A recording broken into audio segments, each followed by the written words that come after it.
Biết họ phải trong kia được đi.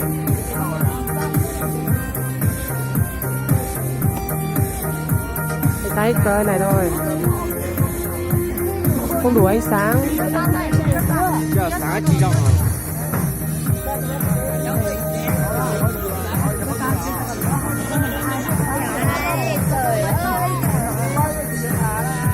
Thảo hỏa đi con.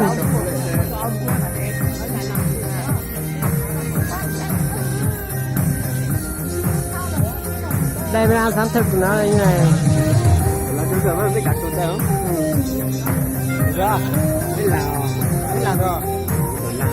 Đúng rồi là còn cái đó mà linh người nhiều. Ngơ.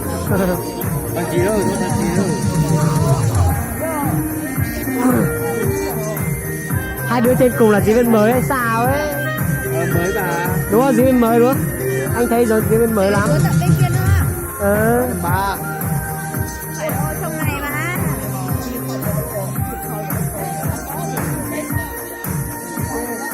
Cái đứa Lan ở dưới này cũng là diễn viên mới này. Làm đây á. Lam mùa là diễn viên mới này. Làm phía sau đi. Đồ này thì diễn viên mới. Cái với con cô với lại con ly mình ấy là cái bên cũ.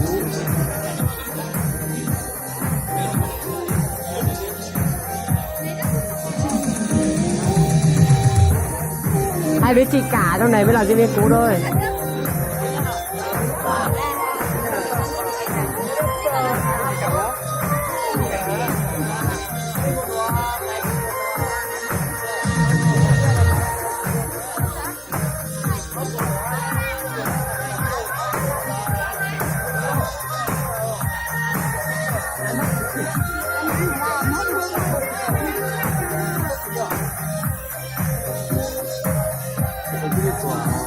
Đồ hàng kiếm mổ anh.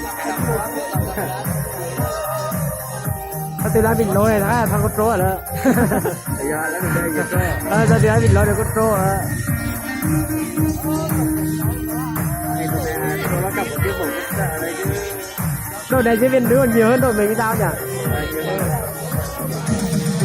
Diễn nữ chắc là chưa xong đâu.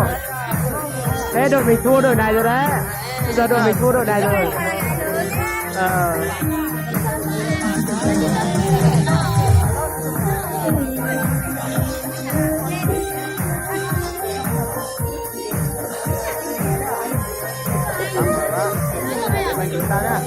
Ok.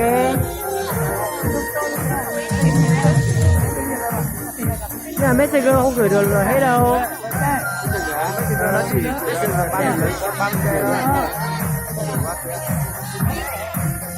Để tao cho lên YouTube rồi là tao chia sẻ qua like, qua link ra. Ôi rồi không báo đâu. YouTube của bà là gì à? Chú tao kia. Cái này gì nhá? Nó là gì gì á? Có 56 người. Anh Anh để